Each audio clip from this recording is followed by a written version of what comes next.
Hello, everyone. Hello, and we'll just get the slides up, I think.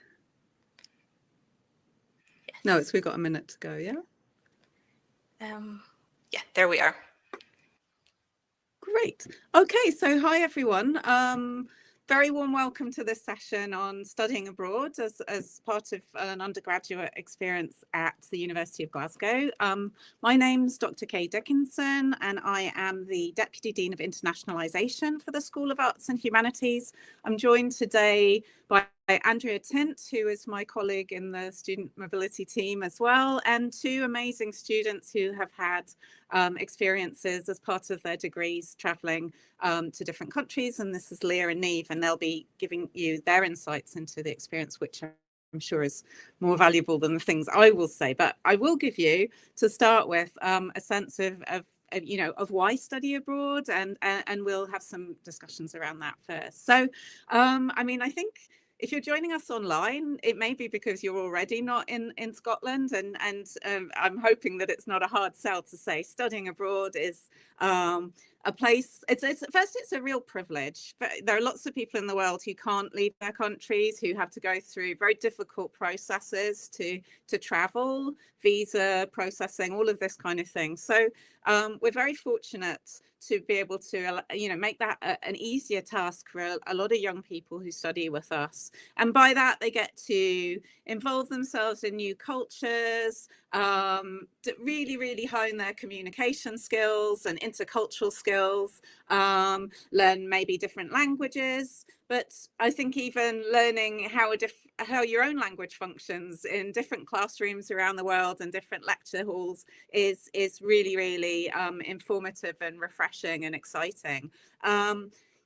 Students come back not just with an academic, kind of set of skills and things that they've learned, but memories and friendships, and in the end, we can come back to this later when we talk about specifics, but it's absolutely proven by all research that traveling in this way will enhance your career prospects. And we are here to make it easy and safe and understandable, and to sort of enrich that experience, and basically to, sort of take you beyond your expectations. So I'm going to start actually by asking Leah and Neve really what they thought was the most important or kind of memorable part of their experience studying abroad. Leah, do you want to chip in first? Hi, sure. Yes. So I'm currently abroad on my year at Bocconi University in Milan. So I haven't finished my time abroad. I'm actually going back tomorrow for final exams. But I think my favorite part about it was just like how central it is, like Milan in particular, and just being able to like travel around. Also being exchange, I think the people understand, like the lecturers, they understand that, you have a lot of things to do outside of schoolwork. So they let you have a lot of time to explore the city and a lot of free time to do whatever you want to really get the most of your experience, which I really appreciated.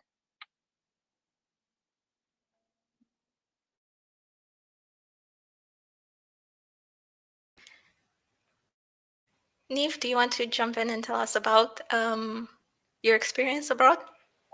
I'd say that for me, my favourite part was also the travelling around the south of Spain. I was in Seville studying, so definitely the travelling, but also getting to experience different local cultural events and traditions, and really getting to sort of immerse myself in the culture there. Kay, I think you're muted.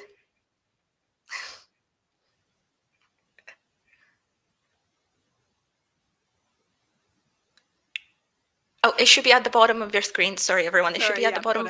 Sorry about that. There you go. It's a slightly different format from what I'm used to. So what I was saying there is just how exciting it is that, actually studying, it allows you to travel, right, but without any of that sort of scary sense of like, where am I going to live? Where am I going to stay tonight? Everything's quite stable and familiar. And then you've got that base, right, to travel and just sort of go out and see Spain or Italy as in your own free time, as if it was just, well, as it is in your neighborhood, right?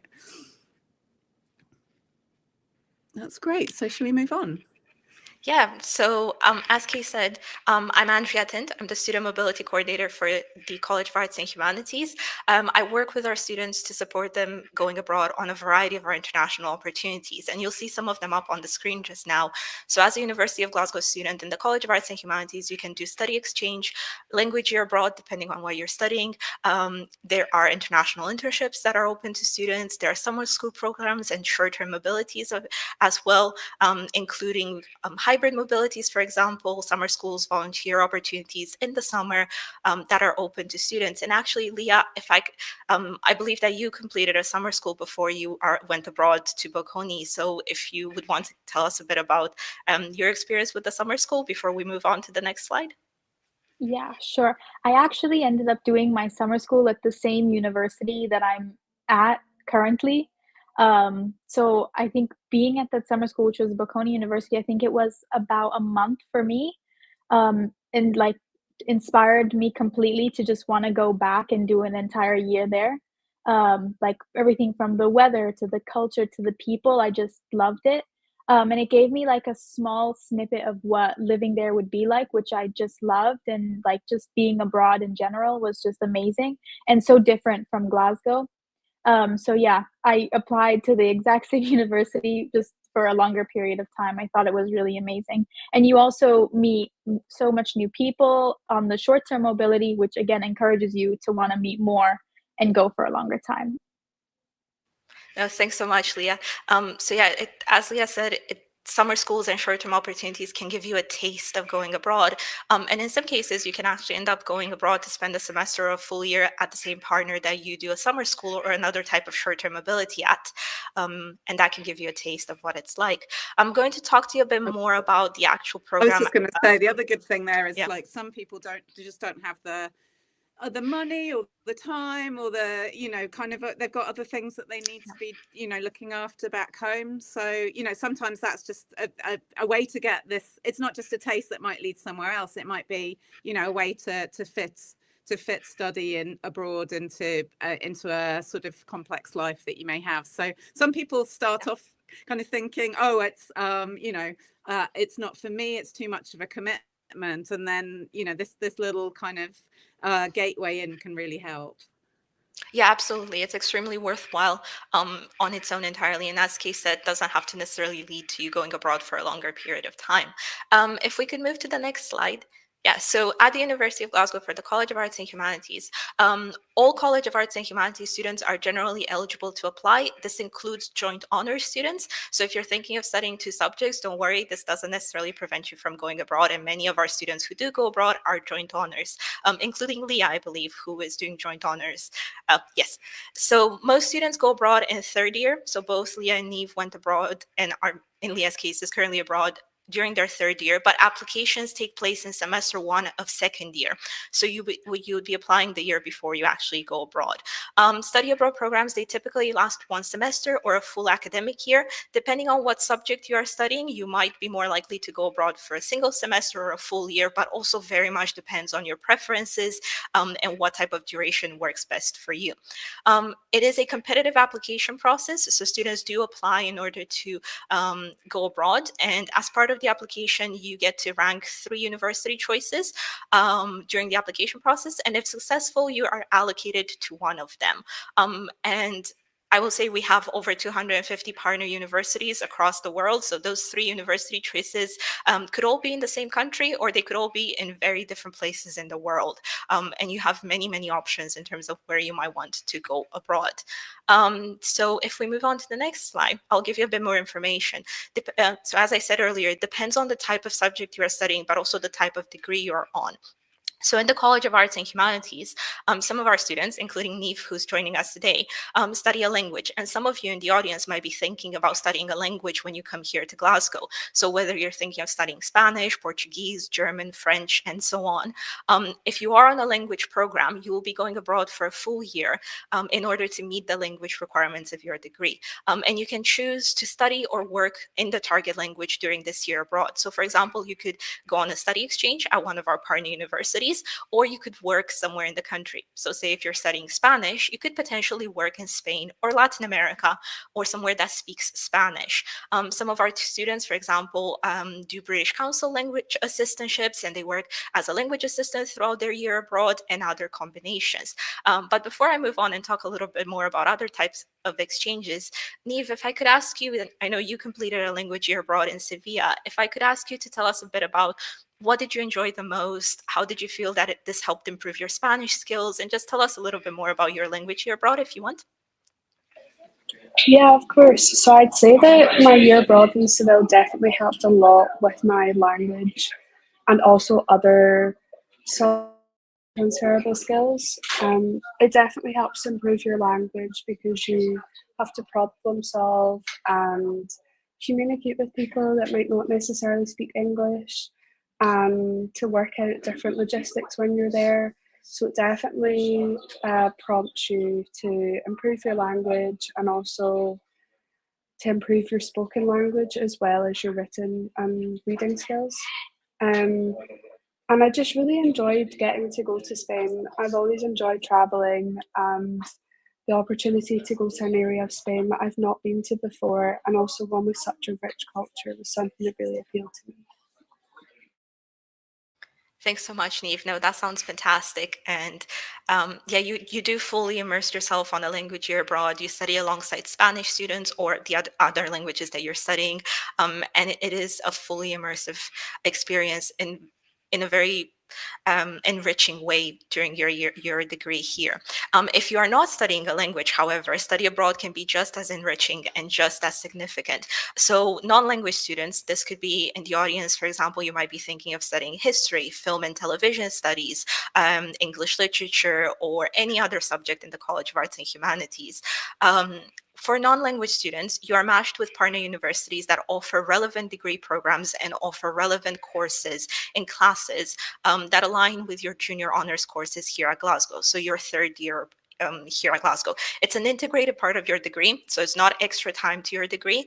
At the end of your time abroad, your grades are recognized at Glasgow, the credits are transferred here at Glasgow, and before you go abroad, because the academic aspect can be so very important when you are deciding which partner to go to, you work with myself in the College of Arts and Humanities International team, but also with a dedicated academic study abroad advisor for your particular subject to select the courses that best match your degree here and select partner universities that are suitable for your degree here. So there's a lot of support in terms of helping you decide where to apply and what would be a really good fit for you, whether we're talking academically, but also in terms of your personal desires and what parts of the world you want to explore.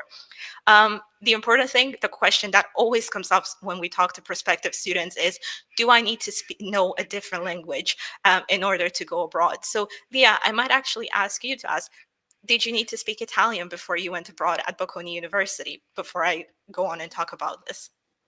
It was not a requirement, no. All the classes are in English for my university, and for most of them, the classes will be in English.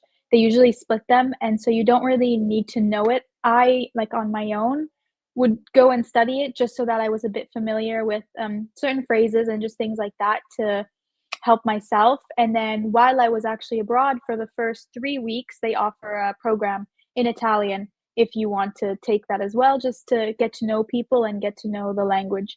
But you definitely don't need it, especially for Italy, where a lot of people in Milan also just speak English. So it's okay. Thanks so much, Leah. And yes, that is true of anywhere you could go as a non-language student.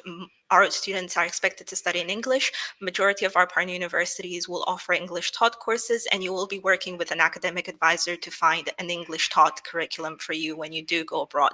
As Leah said, however, we do encourage you, and the partner universities often encourage incoming students to do study the language at a beginner's level. Potentially, it will help you, get around the city, and it also helps you familiarize yourself with the culture and the place you are in. But regardless of where you're thinking of going, it could be Sweden, it could be Italy, it could be Japan, South Korea, North America, anywhere you might be thinking of going, we would not expect you, well, North America, yes, we would expect you to speak English, but everywhere else you are going, we would not expect you to speak the local language. The important thing is also it's never too early to start thinking about studying abroad. I know I said earlier that you do not actually go abroad until your third year and you don't apply until your second year, but it's really worthwhile to start thinking about it even now before you're in Glasgow. Think about the types of opportunities you might want to participate in. Are you interested in short-term mobilities, summer schools, other types of courses? Do you potentially want to go abroad for a semester or a full year? It's absolutely never too early to start thinking about it. And this is also your chance to ask us questions in the comments today, if you have any questions about studying abroad. The Go Abroad section of the university website also has a wide range of resources. It's a fantastic first point to start your search in. It will tell you more about options here, but also help you get started with looking into going abroad. And I think then we'll next talk a little bit about some of our short-term opportunities. Yes, so Kay, if I will pass back to you to talk a little bit about the international internships and what these are. Definitely. So we have these amazing opportunities for you to go and do some literally work experience in an international organization. Most students at some point might, sort of think about doing an internship. They're obviously highly encouraged as a way of getting a feel for what a job is like in a particular expert area. But hey, why not do it in another country? There's nothing better in terms of getting a much wider range of connections and networks that are international rather than just local. So the ones we have within arts and humanities, they're about 4 to 8 weeks long. Some of these things vary. They take place over the summer, so they're not going to get in the way of any study. And they're not credit bearing, which means that you don't get marks towards your degree from them, but you do get something incredibly valuable, which is work experience and connections. And this for many people, this will be the first time they've done that kind of specialist job they've dreamt of participating in. And our host institutions are, for example, the Museum of Fine Arts in Houston, the Smithsonian Institute. Both of them are in the US. These vary over the years depending on where we find our connections, but it's a really fantastic opportunity to build skills, basically learn on the job, and not just learn on any old job, but learn in a really prestigious institution that, again, I don't think without the university's support and backing and all the work we put into it, those would be just kind of available to the public. It's because we have this special connection with these particular institutions. But I want to say generally, like, even though these are we've got a few of these internships, but it's not the majority of people that study abroad who get the opportunity to take them up. But everyone who goes overseas should be aware that you're 10% more likely to get a first or a 2-1, which is the highest grades you can get in a degree if you travel for study. You develop skills and confidence and intercultural knowledge that just makes you a better student and makes you a better graduate. This is like British government kind of statistics have proven this. And also, actually, you're 25% more likely to walk straight into a job after you graduate if you've studied or worked abroad as part of your degree. So I just want to kind of encourage you to open your eyes to the fact that it's not about sort of stepping sideways. It's a real sort of 3 or 4 leaps forward in terms of your future if you do this kind of travel as part of your degree. And I think, yes, if we hand over to the next slide. Thank you. Yeah, so if we haven't already told you about quite a few opportunities, there are some more. As I was mentioning it a few times, the university, so not necessarily in the College of Arts and Humanities only, but open university-wide, there are summer volunteering opportunities. These vary every year, but there will be opportunities for you if you want to volunteer during the summer with various organizations abroad, but also CIVIS blended intensive programs. So CIVIS is a European University Alliance that the University of Glasgow is a member of, and blended intensive programs are often quite short courses that have a virtual mobility element, moment. So you might be doing a bit of work online before you actually travel to one of the partner universities for perhaps a week or two to meet with a group and continue your studies. These can be quite specific to various subjects, so it can help you broaden your knowledge of a particular topic, but it can also help you find out something new. And also there can be subject-specific study trips and a lot of other opportunities open to you throughout your degree. So it's really important to always keep an eye out, but also don't be shy about reaching out. Once you're here at Glasgow, do reach out to all of the contacts around you. We're always here to support and help advise if you think this might be of interest to you. And something that this is far in the future, at the end of your time at the University of Glasgow, we have what we call the Glasgow Global Award for students in the College of Arts and Humanities, but not only. This is a way for you to get your international experiences recognized as part of your transcript. And as Kay said earlier, also to showcase global achievements to future employers, which is extremely important. The Glasgow Global Awards, it's important to keep in mind that we don't only look at recognizing study abroad, so you don't need to go on a semester exchange or a full year necessarily. It could be things like participating in international conferences, whether they are an international themed conference here at Glasgow or whether you've traveled somewhere for a short trip. It could be international competitions. It could be volunteering you've done independently in your summer. There are a lot of activities that can help increase your international skills and can be recognized as part of the Glasgow Global Award at the end of your degree here. During your time at Glasgow, you can also participate in the International Student Mentor Program within the College of Arts and Humanities.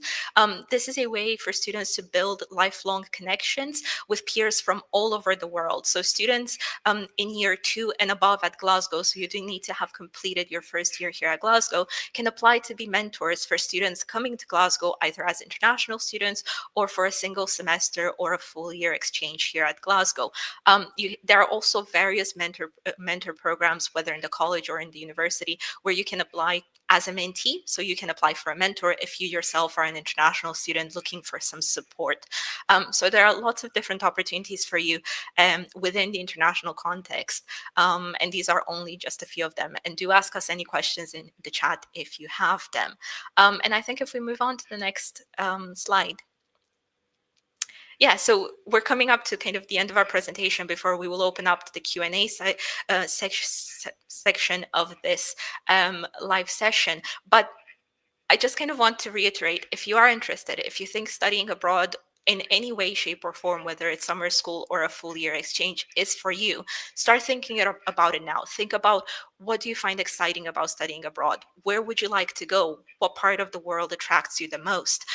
Generally speaking, applications will open in October and close in early December. This will be in your second year. But look out for events, attend the Go Abroad Fair, even in your first year. First years are welcome at the Go Abroad Fair. It will give you an idea about the process overall.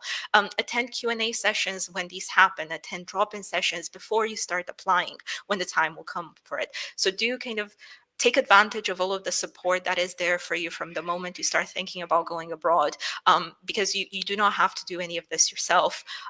You absolutely have support at any stage of it. And if you are coming to any of our upcoming open days at the Gilmore Hill campus in June or in September, the College of Arts and Humanities International team will be there. So please, if you are on campus, do come and talk to us at one of the open days, and we'd be more than happy to chat with you. And I think, yep, that's all from us in terms of the presentation. We'll now open this to Q&As, whether from the audience, but also just some questions for you, Niamh and Leah. And yes, I think there will be some questions from the chat, so we'll take some of those. So the first one, is study abroad available for all degree programs? Mostly within the College of Arts and Humanities, majority of our students can apply to go abroad, but where you can go and for how long you can go will depend on the subject. And that's something that we would work with students in once you're here to kind of like talk more about it. But generally speaking, in the College of Arts and Humanities, most of our students can apply to go abroad. Cool. We've got one more here, which is which countries or partner universities can I go to?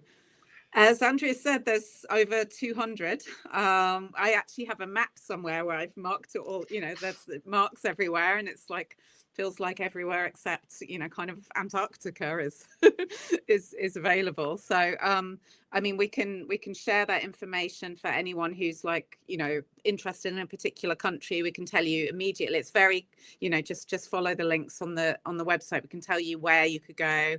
And we're developing these all the time. Like, every month we're getting a new partner. So it doesn't stand still. There's so many places you can go to. And I think we're also getting a question from the audience about finances and funding. So that is generally something that there is more information about it at the time of application. Depending on the type of opportunity you're interested, there may be funding available, but we do generally, as part of the application, is something that we work with you to look at budgeting for the time abroad, but also information about what funding is available is provided then. And I think one thing, I think the important thing to say is that if you're paying Glasgow fees, which for Scottish students is none, and for international students is different from, let's say, Welsh students, you will not pay the extra fees on top of that. You will just pay what you would pay to study at Glasgow. yes. So, if you think about, if you're going to America, where sometimes the fees are something like £30,000, $50,000 for a year, that will not be your price. Your price will be whatever you're paying in Glasgow. Sorry to interrupt, Andrea, but I was No. so, yeah. That is exactly right. While you are on your year abroad, you continue to pay tuition fees here at Glasgow as normal. You don't pay tuition fees at the partner university.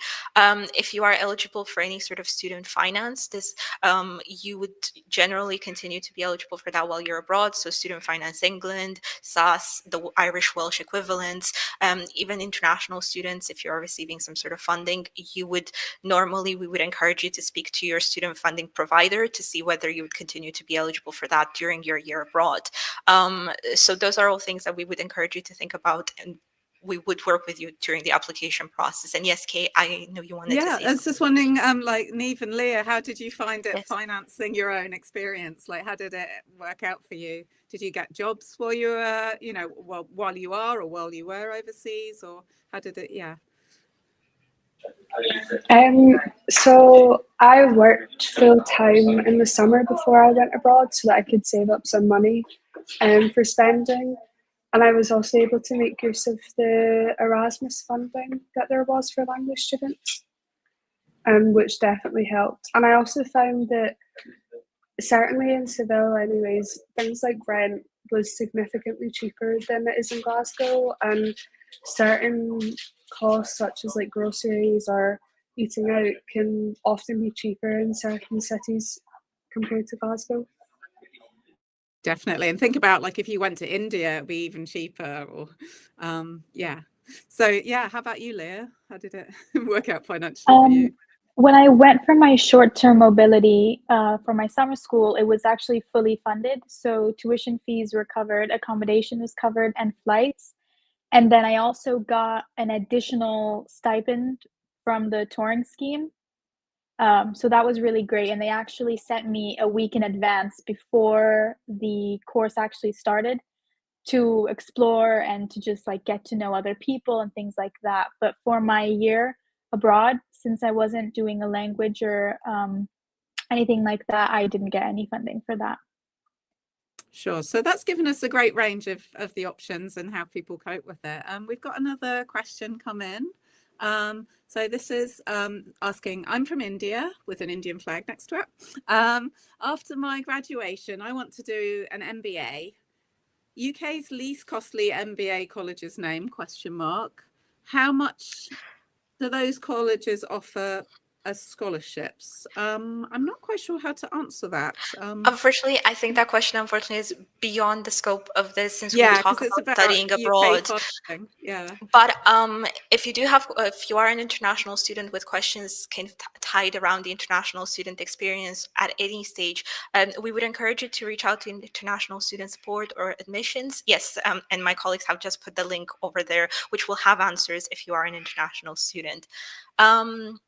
And there's a question about whether do we know how you can find subject-specific destinations for traveling abroad and whether they are taught in English. Yes, we have a very helpful destination search tool on our website, which we should hopefully have the link for it coming up very soon. But if you even just search for University of Glasgow destination search tool, you'll be able to filter by the subject you're interested in, the duration, and also undergraduate studies. And then it will show you a very helpful map with all of the partner universities that may be open to you. And then if you scroll down on that page, you'll be able to go to the partners website directly, and that's where they'll give the information about whether they teach in English and also what courses they have available in English. Yes, and there is the exchange destinations link just now up on the screen. But on that note, I might actually ask a question of our two student panelists. How did you decide on, the choices, the university choices you included in your application? How did you do your research for them? And can you tell us a little bit about that? And what made you decide on the partner universities that you chose for your application? And I realize this may have been a while back, so you might, but how did you decide on the 3 choices that you included as part of your application? Leah, if I could ask you first. Yeah, sure. So when it came to my 3 choices, I kind of knew I wanted to stay in Europe because of my summer school program. I liked the vibe and I knew that that's what I wanted to do. So all 3 of my choices were there. I got my second choice. I think they were all super competitive, but I was happy with that because my friend had applied as well and she got the same choice as me. So that was really good. And then when it came to choosing my classes, I emailed both my course coordinators since I'm doing a dual degree, and then I had a meeting with both of them as well just to see what my options were. For my degree in the arts and the humanities, they basically said that I had freedom to choose any course as long as it falls under this degree. My degree is digital media and info studies, which is kind of broad. So when I came to Bocconi, they basically just let me have freedom to choose whatever I wanted as long as it's like technology based or something like that. So it was quite easy. And then I ran them all past the coordinators before I submit my choices. Thanks so much, Leah. So yeah, you bring up a very good point. In the process, you will be speaking to the subject coordinator, and depending on what you're studying, your subject may ask you to study specific courses while you're abroad, or you may have quite a lot of freedom in terms of which is why it's so important that you have that support and you are in touch with the academic before you actually go abroad. And Niamh, what about yourself? I know for the language you're abroad, it can be quite different when choosing the partner universities. So what about you? So I had originally planned to work abroad, but I was unsuccessful in finding a placement. So I decided to study abroad fairly last minute. So I didn't necessarily put down certain choices. However, I was really happy that I got offered a place at Seville because I'd seen that it had a great reputation for Erasmus students and the Erasmus social life. And I'd also heard great things about the city and the culture and the people as well. And I also knew people from Glasgow that were going as well. So I knew that I had people there. No, thank you so much. One thing that you've both brought up, kind of having friends that you knew from Glasgow and spoke with before, something for our audience to know. One part of sort of the pre-departure support that you get before you go abroad is there are various events, both at the college level, but also university-wide, where you will have the chance to meet students going to the same country as you. They might not be going to the same partner university, but they might be going to the same city or the same country.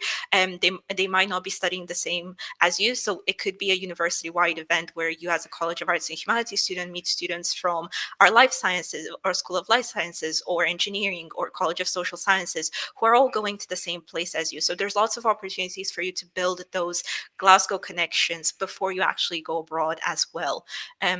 So just something to bring up because I know it's quite important to, it's easier when you are not the only person going abroad and you feel like, you can share that experience with someone else from the university going there as well. We've got a question here about what support does University of Glasgow offer while I'm overseas? And we've talked a little bit about financial support, But there's also, and we've talked about support that you get before you go and choosing and making friends who are going to the same locations. But I mean, Andrea will have an answer to this too. But you know, Leah and Neve, when you were overseas, was there any point in which you had to reach back to Glasgow to get help on anything or support? And you know, how you know, I'm just trying to paint a picture really of the support you get, even though you're not, as it were, our student in the same way when you're in a different country. Did you still feel that connection back to Glasgow while you were away, or did you feel quite independent from it? When I was in Seville, at the start, me and the other students from Glasgow had a few issues with our learning agreement and getting into the right classes and things like that. And we were able to set up a Zoom call with the year abroad coordinator for the language school, so he could find out what our problems were and help to liaise with both the university in Glasgow and the university in Seville to try and solve our problems. That's great. Leah, did you make connections back, or was everything plain sailing both times? I'm a bit biased because I knew the city and I knew the university as well, going into it. So for me, it was very easy to get into everything, the courses and the learning agreement as well. I had previously signed one for short-term mobility, so everything was quite simple. But I do ask and have a lot of questions. Usually when I send them in, within the day, they are answered. So everything went really well for me. Oh, that's good to hear. As I mean, Kay I said, should also, yeah, sorry. oh no, sorry, go ahead. No, I was going to say, so, you know, there's other sort of support mechanisms, and Andrew and I can also tell you about a little bit about them. I mean, for starters, our international interns all receive full, you know, kind of insurance. So that's all, you know, kind of health insurance, all of these things, you know, as part of, for free, to look after you while you're away. You want to talk about the security team as well, Andrea? Yeah, I was going to say, whether you're going on study abroad, on a short-term mobility, summer school, you do receive travel insurance through the University of Glasgow. So you even though, you know, you're not enrolled at Glasgow on courses necessarily, you are still a Glasgow student, regardless of which part of the world you're in. If there are ever kind of emergency situations, this could be a natural disaster, this could be anything like that, you can still be in contact with the University of Glasgow. There's an emergency line that is always open to you when you're abroad or when you're here in Glasgow, and there are avenues of support for you even in emergency situations, or even in less complicated situations, for example, that can have to do with course enrollment when you're at the host university. So you're not expected to navigate all of these things entirely by yourself. Between the University of Glasgow and the host university, there's always support for you. There's often guidance and information on things like visa applications, for example, on things like how to adapt to life in the country of your choosing. So the information is always provided to you, and you're always, as Leah said, you're always welcome to ask questions. And if you do, you know, we are always happy to chat with you if you do have questions throughout this process. We've got 3 more questions at the moment, so I'm going to ask the first one, and then so do I still get my student loan while studying abroad? So the answer to that, yeah. I don't know, Neve or Leah, if either of you have experience with this, but I can also answer this here. It might be easier in that case. So you do, as if you are a UK student. So for example, if you're getting SAS, Student Finance England, the Irish Welsh equivalent, they have a lot of information on their websites about how going abroad will impact your student loan, for example, and what you need to tell them, how you need to do an application slightly differently perhaps. But most of our students who are getting either SFE, Irish Welsh equivalents, or SAS do remain eligible for their student loan while they're abroad, but there is a different process if you are going abroad that you need to follow with them. So that is something that, like, if you are interested in going abroad, we do advise you to speak to your student finance provider, reach out to them, or see the information they have available, just to make sure that you know everything you need to do if the application process is different and so on. But yeah, I think we do have one interesting question: how will studying abroad help my career prospects? Neve and Leah, do you feel that studying abroad has enhanced your career prospects? Has it made you think differently about what you want to do after your degree? Or how do you feel like this has impacted your future career, if at all? I was going to say that there's so many lasting benefits and opportunities to studying abroad, and also opportunities to get involved once you return from your time abroad. Um, I'm currently involved in the Erasmus Student Network here in Glasgow, and also on a UK basis. And we've had students from Glasgow and alumni from Glasgow that in the past year have been to Italy, the Czech Republic, Greece, lots of different countries to speak about mobility and to advocate for the continuancy of it. So there is so many opportunities once you return home from Glasgow as well that can then add to your career. Yeah. Thanks so much, Neve. And what about you, Leah? I definitely think it helped me understand what I want to do in the future, because now I'm actually considering coming back to Bocconi University for my master's because I just enjoy it so much and how things are taught. So for me, it's like changed a lot of how I think and stuff like that. It's definitely very different to Glasgow, but I think after being in Glasgow for 2 years, it's something refreshing and I do really enjoy it. And also, if you're writing cover letters or anything like that, I think they really appreciate seeing that you have this diversifying factor about you, that you went abroad and you did something. I think it shows good character development as well. So I really appreciate it. Yeah. No, thank you both so Yeah, and much. it is just proven. Yeah, it's absolutely proven that employers very much favor people who've studied abroad for so many reasons, like from the fact that you're more confident, you know, that you've got this fluency with different cultures, that you'll bring with you networks, that you'll just be more understanding of diversity. You know, if you've experienced a broad range of different people from around the world, that makes you a more kind of a more aware and, you know, kind of preferred colleague. It's just, you know, it does pay out. It's not just, I'm not just saying this in an empty way. It's like something I would hire. It's just, you know, that's what the statistics prove, that you're just more employable.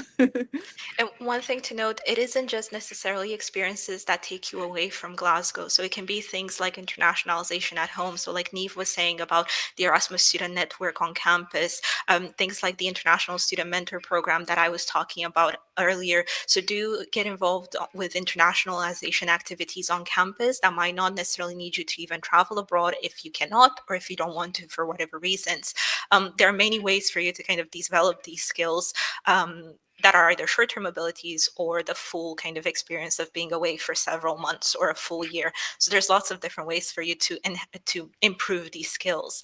But it's really important to start thinking about them as early as possible and start thinking about kind of this broader experience. I think another question that we have in the chat, will I be able to network or get involved in extracurriculars at the host university? So I think I'll pass this on to our student panelists again. Neve, I know you spoke about ESN, but is that something that you started being involved with in Sevilla, or was it when you returned to Glasgow? Can you tell us a bit more about that? Yeah, so in Sevilla, we actually had two sort of similar organisations. We had ESN and we had Erasmus Club Sevilla. They both kind of did similar things. And they would host different club nights, they would host trips to different parts of Spain, run clubs, different walks, lots of different events. And it was a great way to meet international students, and something that I really enjoyed. And it gave me lots of opportunities to travel to different parts of both Spain and Portugal that ordinarily I probably wouldn't have been able to afford to do. Mm-hmm. Yeah, no, thanks so much, Neve. What about yourself, Leah? Were you involved in any extracurricular activities or organizations, social clubs, or anything at Bocconi? Yeah, there was actually quite a lot. So I was part of a running club. So twice a week, you just meet and you'd go on a run around the city. Luckily, it's a small city, so it didn't take so long. And then this semester, I actually joined the Bocconi Radio. And you're like with a group of people and you can talk, you have to obviously present something. And then if it's approved, you get to go live once a week or as many times as you want. Yeah, so they don't limit you at all, and they don't really consider you exchange student. When you're there, you're considered like any other student would be a full-time, and you have the exact same opportunities as well. Yeah, and like every university has, you know, hundreds of clubs. So as Leah was saying, as soon as you get there, you are just a normal student like everyone else. You want to join something to do with singing, something to do with, you know, gymnastics, you know, kind of poetry writing, and you know, there's just the largest range of options at almost every partner university we have. Yeah, and we've just on, if you can see on the screen, you can have a look, just a look, you know, this will give you a taster of what we offer at Glasgow, and it'll be kind of similar elsewhere. So if you could click on that link, you'll get a fuller picture of what kind of societies and clubs are up and running. There's an interesting question here about students. How different was the teaching and learning style compared to Glasgow? Did it feel similar, the way you were taught, or was it different? For me in Seville, it was quite different, and especially having completed 2 years at Glasgow that were sort of either fully online or hybrid due to COVID, we then moved to quite a traditional learning style, which didn't rely on technology as much. So as much as I prefer the teaching style at Glasgow, I think I benefited from it a lot because it made me more adaptable to learning in different ways. Great. Leah, any sorry. No. Yeah, for me, I think it's a bit similar, where they really prefer like exams at the end of the year mainly. Whereas in Glasgow, there's a lot of like assignments and work throughout the year that you have to be present in. For this, it's mainly just group projects and exams. So throughout the semester or the year, they basically give you freedom to do whatever. You just have to study for the exam and take the exam in the end of the semester. Yeah, it's definitely different, but like I said, I was kind of prepared for that already. And they also ease you into it quite well. So they tell you everything in advance before you enroll in the courses. Great. Yeah, that's really good, Leah, to know. And just one thing to say is that this is something that we encourage you to look at as part of the application process. So a lot of the guidance you'll be given as you apply to go abroad will encourage you to consider all of these factors. What's, you know, clubs and societies can you join? Is the teaching style different? And do you think that will be something that you want to be part of? Because teaching style can be quite different across the world, and it is, you do need to adapt, and sometimes it can make you get out of your comfort zone if you prefer one teaching style over the other one. But as Neve said, it is a growth opportunity, and at the end of it, you will most likely feel more independent and more self-assured in many ways, because you can look back and see, I have coped with this. I can cope in such an unfamiliar situation. And I know that we are closing the chat in about 5 minutes. So I just wanted to ask possibly a few final questions. But the one thing I wanted to ask was, what do you wish you'd known before you went abroad? What's something that you would tell, you know, the people in our audience? Was something that you wish you'd known, maybe as a first year or even a second year before you went abroad? And yes, I realize it can be, it's quite a big question, but yeah. I think if anything, sort of don't underestimate how much you'll take away from it. Obviously, being a language student, you go into it with the sort of expectation that you'll come away with better language skills, but you learn so many different skills, from problem solving, organisation, perhaps you're dealing with visa logistics, different skills that you wouldn't learn if you just stayed in Glasgow for your full degree. So definitely that you can learn so much more than you would think. I agree. I think it's definitely a way to, I don't know, improve your independence and a step forward into adulthood almost, because there's just a range of things that you have to prepare beforehand and while you're abroad, like for instance, your accommodation, your flights to and from, organizing your schedules, things like that, that you won't, I feel like you won't get this opportunity elsewhere. So I think going into the application and like knowing you want to study abroad, you have to do all your research and kind of understand all this before going into it, and also be willing to put that effort in, because I do think that even the application requires a lot of effort and research before it's done. So I think knowing you have to embrace this new challenge is like a big thing. No, thank you both. That yes, it can be quite challenging. There's a lot of different things that you wouldn't have thought of that you might have to deal with, and it is learning a new system. So when you come to Glasgow, you might already be dealing with finding accommodation in Glasgow and dealing with all of the kind of arrangements and logistical arrangements here. But it's very different when you have to do that in a different country and sometimes in an entirely different language. So it helps you get out of your comfort zone and adapt to a new situation. I think we have time for a few more questions. This one here about, you mentioned it a bit, guys, but how about this one about did you travel or explore beyond your host city or university? Because it's learning isn't just in the classroom, is it? It's also sort of seeing the rest of the world. So it'd be lovely to hear what kind of where you went if you did go around. What you saw. Seville is quite well situated in the middle of Andalusia, so it allows for a lot of travel around the region. And in my first semester, I tended to go to a different city every weekend and just explore that way. And I also took a few trips to the north of Spain and also over to Mallorca as well. Because I found that train and bus travel was fairly affordable in Spain. And I also made use of the Erasmus student network trips that reached slightly more expensive destinations for a more affordable price for students.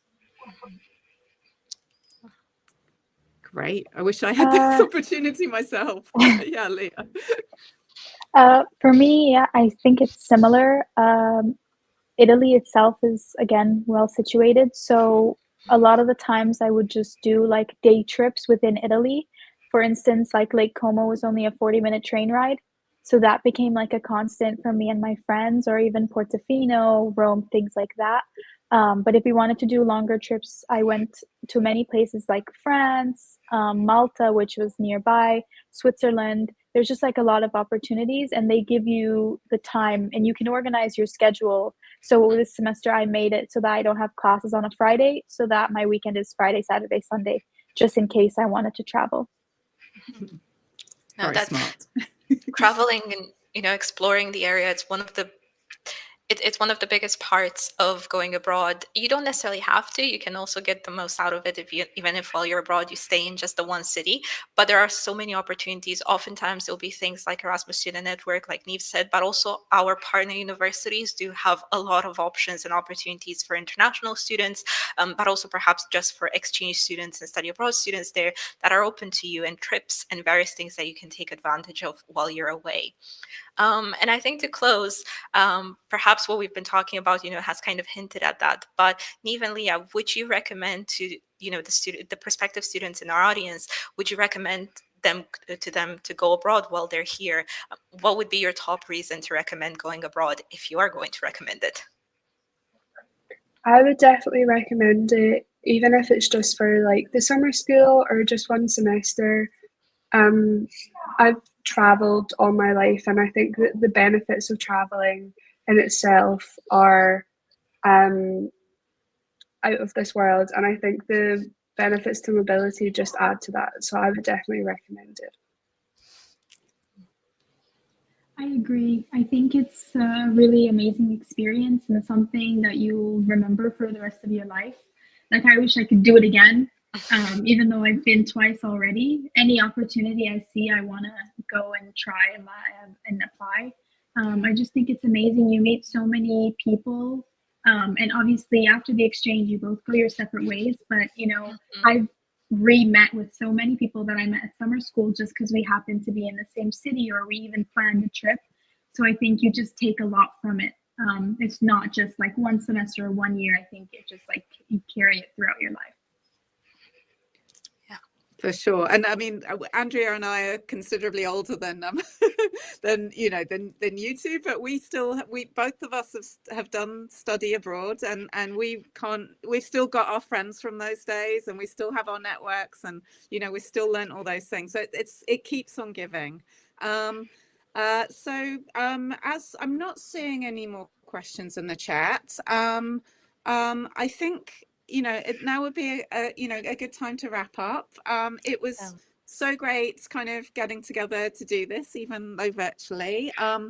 Andrea and I are absolutely available to you if you want to contact us. You've had links, you've had you can drop us emails, you can use the QR codes and contact us if you have specific questions about specific courses or destinations or anything like that, or even just coming to Glasgow. We're happy to help and point you in the right direction. We're just we're here for you, and thank you so much for your time. Thank you to Leah and Neve for joining us too, and we wish you a good rest of whatever time of day it is, wherever you're viewing, and yeah, thank you so much for joining us. So goodbye. Thank you, everyone. Thanks for joining. Yeah, ciao.